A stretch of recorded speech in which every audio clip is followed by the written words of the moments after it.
Alright, so we're going to talk about extrema and average rate of change. We're still chapter 1, section 4. First part, we're talking about increasing and decreasing behavior. Consider the graph of f of x and determine the increasing, decreasing, and constant intervals. And I have two very important notes highlighted and starred. That you're always going to travel the graph from left to right. Always. So you just start on the left and start moving towards the right, and you're giving your answer in x values. So it's what interval of the domain is the graph increasing, decreasing, or constant. So only talking about x values, not talking about y values at all. I know that can be confusing at times, especially on the ends and some graphs more than others. So for this very basic example, if we're looking at, we want to give the intervals where the graph is increasing, decreasing, and constant. The same with all graphs is we're going to go left side of the picture, start moving along until you see, oh look, there's the graph. There's where it starts, all farthest left. And since we're talking about domain, there is an arrow. So it's starting at negative infinity, because there's an arrow. And then we start just tracing the graph. And since I'm moving my pen up as I go along, that tells me this is increasing. I'm increasing until I get to here. And then right here something happens. So I'm just going to mark that. And this point is at -1. So I can see that I am increasing from negative infinity, where the graph began, until I get to -1. And then I need to decide, am I going to mark -1 with parentheses or brackets? And really you have 50-50 chance on this, right? But is -1 included in the increasing behavior? No, it's not. That's where it's changing. It's not increasing at -1.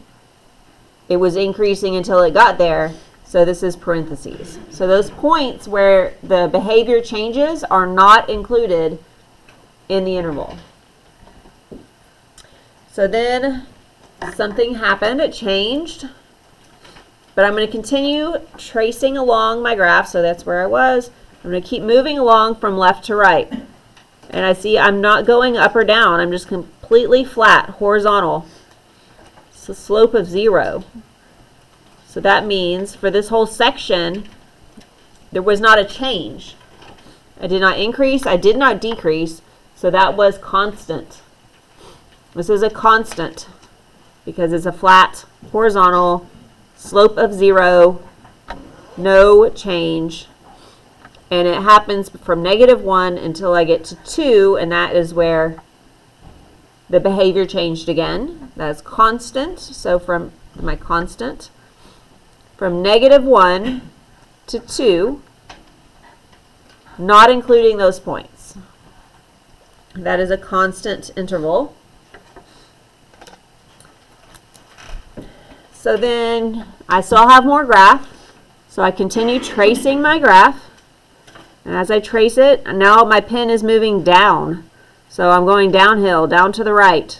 That means I'm decreasing. I'm decreasing. And then there's this arrow. And the arrow means it's going to continue on forever. And this is where it gets tricky, because a lot of you are going to want to think range because it's pointing down. But you have to, it's not only pointing down, it's pointing down and to the right, to positive infinity. We're talking about domain. So the decreasing is from 2 to infinity. So just be careful of that situation right there. We're talking about x values, the domain. All right, so that was a pretty straightforward graph example. Let's do another one. And you don't have to copy these down when you do your homework. They're in the book printed. Obviously for notes we have to copy them down. It's really up to you. So we do the XY axis. And this one has an asymptote at -1. It's printed in the book as an asymptote at -1. I'm going to mark a -1 right here. And then here at -2, I come down about right here, and there's a point. It looks like that. And then it curves towards the asymptote. And then up here, about right here, there's a point. And it curves up towards the asymptote in that direction.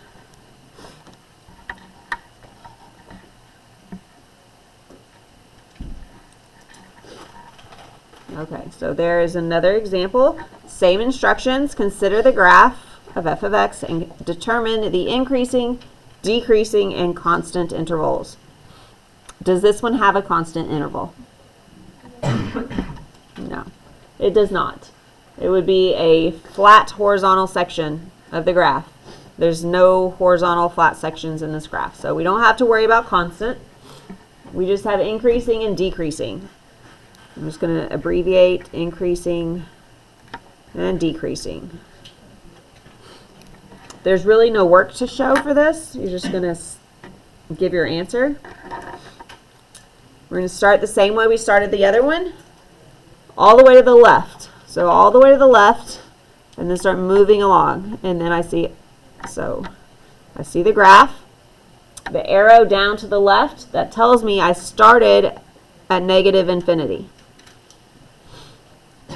So like way down here at -infinity to the left, I started going, and I'm tracing it, and it's going up. So that means I'm increasing. I increase until I get to this value. I like to mark them like that. That's at -2. So from -infinity to -2, the graph is increasing.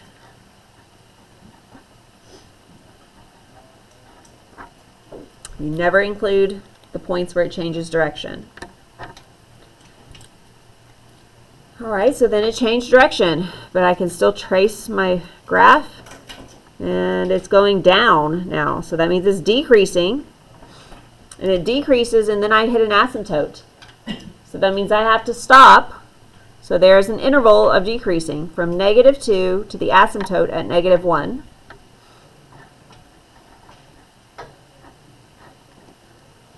But there's still more graph in this picture. So even though I went decreasing down here, and then I stopped, if I'm moving left to right, there's more graph up here to the right. I just have to jump over that asymptote, and when I do, now my graph is up here. So now I continue tracing. So and then as I trace, I'm moving down. So that is decreasing from the asymptote -1 until the y-axis, so 0. Put 0 there if that helps. So that's another decreasing. So decreasing from -1 to 0. And I'm not finished. I still have more. But I hit 0, and then I started changing direction again. I started going up. So that's increasing. And this arrow tells me it's going up to the right. Well, to the right is where positive infinity is. So increasing from 0 to infinity. So I have multiple intervals of increasing and decreasing. And I showed y'all in the last section that we're going to connect with a U. So anytime you have more than one interval, you need to connect them together with a U. So we are increasing from -infinity to -2 in union with 0 to infinity. Decreasing from -2 to -1 in union with -1 to 0. And that is my answer for this one. Since I didn't have constant, I didn't need to list it. If you want to list all three and then put that it doesn't have constant, that's fine too. Sure, whatever.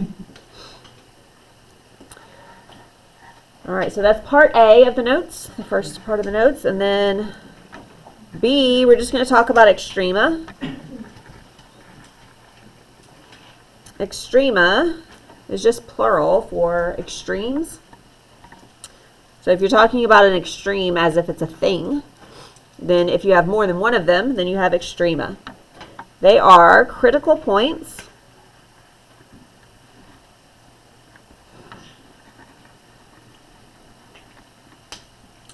where increasing and decreasing behavior changes.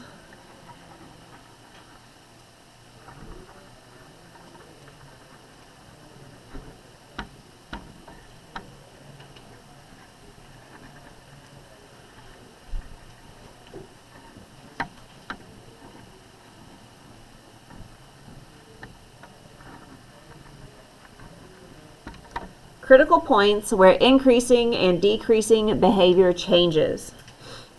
So one, you could have a maximum,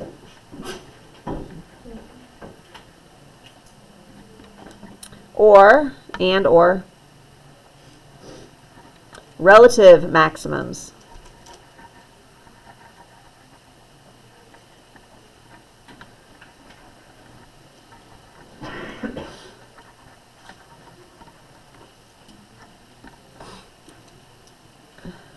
There are maximum or relative maximums.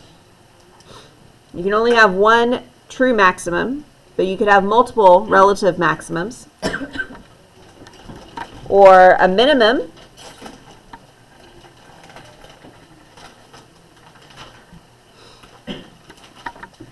and relative minimums.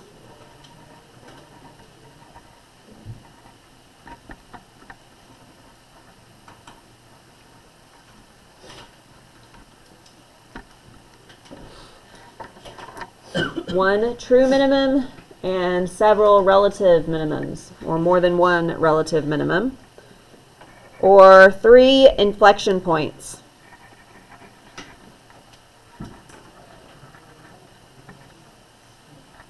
Inflection points. All right, so let's do some quick sketches of what these would look like. You could have, if you have just a parabola, that's going to have one true minimum. There is not a y value less than that point, so it's a minimum. If it is a negative parabola,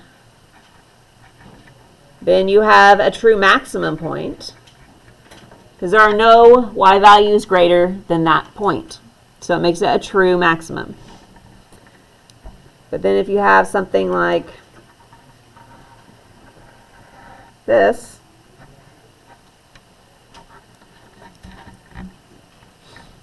or any number of things, but this is one of them, we could call this a relative minimum.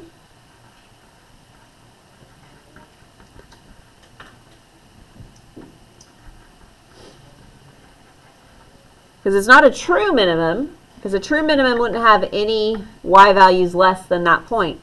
But if this graph continues on and goes down forever, there's a lot of values less than that y value. But if you just look at this section, it's a minimum if you just look at that section. But if you look at the whole thing, it's just a relative minimum.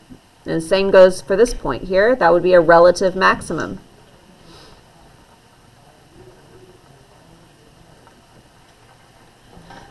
Because if we just look here, it's a maximum. But if we look at the whole thing, it goes up forever in that direction. So there's a lot of points higher than this point. And then the third item is an inflection point. That would be about right here. It's where the concavity changes.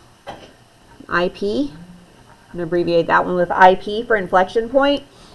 So here the graph is concave up, and then it switches to being concave down. So that point where it changes from being concave up to being concave down, that's the point of inflection, or the inflection point. We shall talk about that later. I'm not really too worried about that at this point.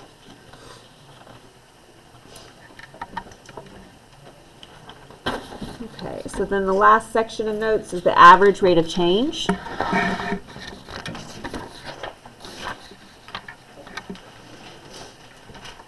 We have part 2, the average rate of change, or AROC, AROC, for an abbreviation. The average rate of change. Since it's pretty much the same as you do with slope, it's just on a given interval instead of the slope of a whole function. Where you have a constant slope, this is just for one specific section. Find the average rate of change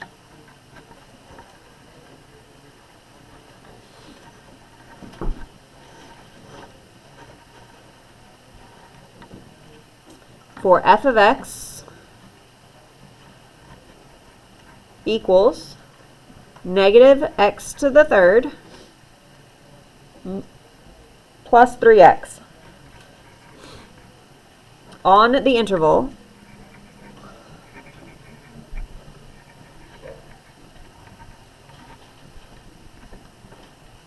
from -2 to -1.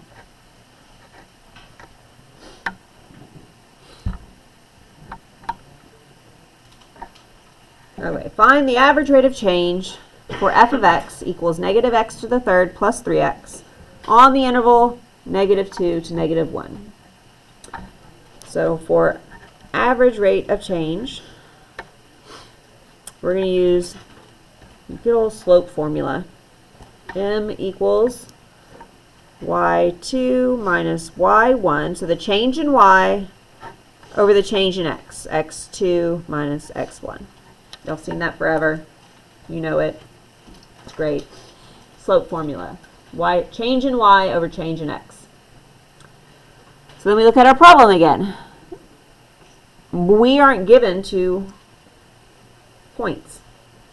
We're given an interval from -2 to -1.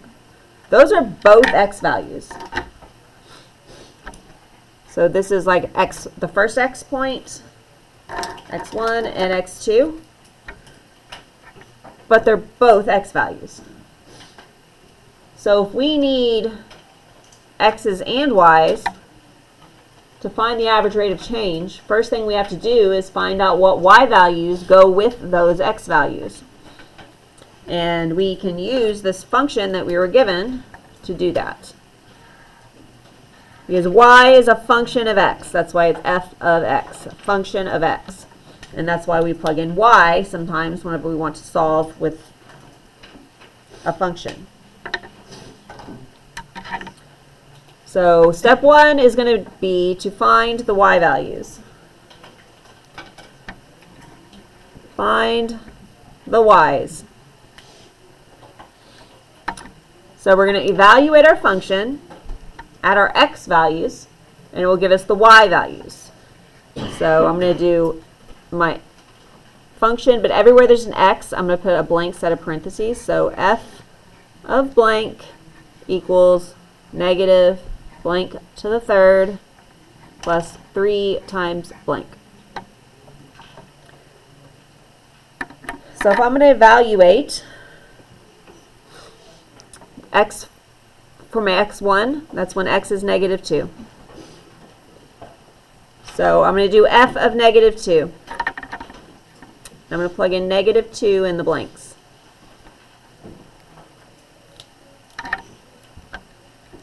F of -2 is, if I have -2 to the third power, negative raised to an odd power stays negative. 2 to the third is 8. So -8, but there's a negative out front. So -8 gives me +8. And then I have +3 times -2, so that's -6. So f of -2 is 2. That gives me my y1.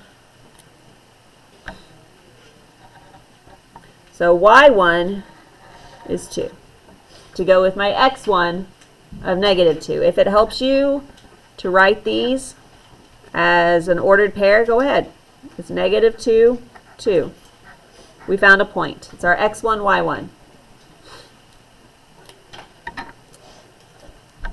Then I'm going to find the y value to go with my other x. So I'm going to start by setting it up blank. The same way I did the other. I just wrote the function with no x's. This time I'm going to take my second x point, which is negative 1, and find f of negative 1. Plug in negative 1s everywhere there's an x. Negative 1 to the third is negative 1. Negative negative 1 gives me a 1. Positive 3 times negative 1 is negative 3. So I end up with negative 2. And that is my y2. My second y value is negative 2. And again, if it helps to write these as an ordered pair, go ahead. Negative 1, comma, negative 2.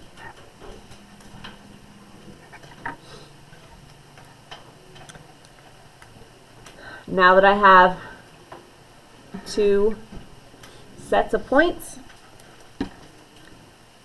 I can do my slope formula. M equals minus minus. I'm going to set up parentheses, blanks, blanks, blanks, with my subtraction in between. I know some people still don't want to do that and take my word for it, but there's still mistakes on this last test, and it comes down to messing up a negative sign because you didn't have parentheses. You should definitely do that. It's very easy to do. And it's just like a fail-safe, so you don't make that mistake.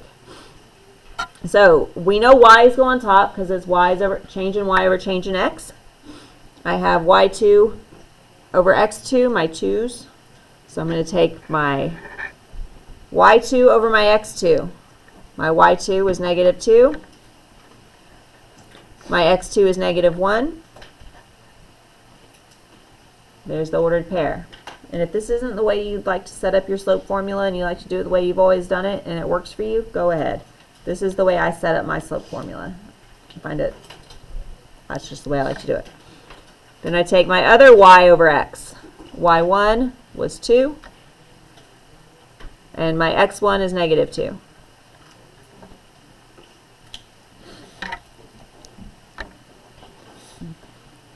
Okay. So now I have negative 2 minus 2. So that gives me negative 4. And then I have negative 1 minus negative 2. So that's negative 1 plus 2. So now I have negative 4 over 1. So I found it. So then the average rate of change is negative 4.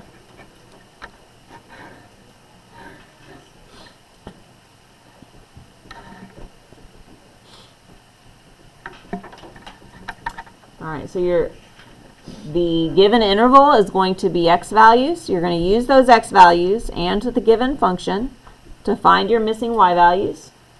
Once you have two sets of points, you can use the slope formula to find the average rate of change for the given interval. Today, I'm just assigning homework page 40. I'm only giving you 5 problems, and I'm going to give you the rest tomorrow. So for today, I'm only giving you problem 1, 4, 5, 8, and 9.